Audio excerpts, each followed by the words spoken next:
Assalamualaikum warahmatullahi wabarakatuh. Perkenalkan, nama saya Muhammad Azril Al-Habsyi dari kelas 93. Di sini saya akan melakukan pembahasan tentang korupsi Pertamina yang dilakukan oleh Dimas Werhaspati selaku Komisaris PT Navigator Khatulistiwa dan Komisaris PT Jenggala Maritim. Yang pertama, ada identifikasi masalah. Dimas Wiraspati ditetapkan sebagai tersangka dalam kasus dugaan korupsi terkait tata kelola minyak mentah dan produk kilang di PT Pertamina serta anak usahanya selama periode 2018 sampai 2023. Ia diduga terlibat dalam praktik manipulasi harga dan pengadaan minyak mentah melalui broker yang menyebabkan kerugian negara sebesar 193,7 triliun rupiah. Perannya termasuk berkomunikasi dengan pihak internal Pertamina untuk memastikan harga minyak yang lebih tinggi meskipun syarat dan ketentuan belum terpenuhi sepenuhnya. Yang kedua, ada dasar hukum. Tindakan yang dilakukan oleh Dimas Werhaspati melanggar pasal 2 ayat 1 JO pasal 18 Undang-Undang Nomor 31 Tahun 1999 tentang pemberantasan tindak pidana korupsi sebagaimana diubah dengan Undang-Undang Nomor 20 Tahun 2001 yang menyatakan bahwa setiap orang yang secara melawan hukum melakukan perbuatan memperkaya diri sendiri atau orang lain yang merugikan keuangan negara dapat dipidana. Pasal 3 Undang-Undang Nomor 31 Tahun 1999 yang mengatur tentang penyalahgunaan kewenangan oleh pejabat atau pihak yang memiliki kekuasaan.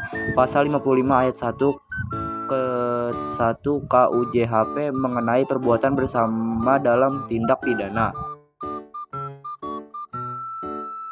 Ketiga, solusi bagaimana NKRI tetap utuh. Untuk menjaga keutuhan negara kesatuan Republik Indonesia dan mencegah terulangnya kasus serupa, yang pertama, penegakan hukum yang tegas, memastikan proses hukum berjalan transparan dan adil serta menghukum pelaku sesuai dengan peraturan yang berlaku. Kedua, reformasi tata kelola BUMN. Lakukan audit menyeluruh terhadap sistem pengadaan dan distribusi di BUMN, khususnya Pertamina untuk menutup celah korupsi. Ketiga, penguatan dan pengawasan internal. Meningkatkan fungsi pengawasan internal di perusahaan-perusahaan negara dan swasta yang bekerja sama dengan pemerintah. Keempat, edukasi dan sosialisasi, meningkatkan kesadaran akan bahaya korupsi melalui pendidikan dan kampanye anti korupsi di masyarakat. Keempat, action plan perencanaan agar tidak terjadi. Berikut langkah-langkah preventif yang dapat diambil. Digitalisasi proses pengadaan. Mengimplementasikan sistem e-procurement untuk transparansi dan akuntabilitas dalam proses pengadaan barang dan jasa. Audit berkala dan independen. Melakukan audit rutin oleh lembaga independen terhadap keuangan dan operasional BUMN serta mitra kerjanya. Transparansi informasi. Mewajibkan publikasi laporan keuangan dan kegiatan operasional secara terbuka untuk pengawasan publik. Sanksi tegas dan efektif. Menetapkan sanksi yang berat bagi pelaku korupsi untuk memberikan efek jera.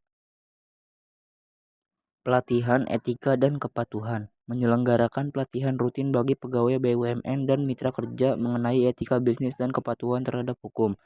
Dengan langkah-langkah tersebut, diharapkan praktik korupsi dapat diminimalisir dan kepercayaan publik terhadap institusi negara dapat dipulihkan. Sekian pembahasan dari saya. Wassalamualaikum warahmatullahi wabarakatuh.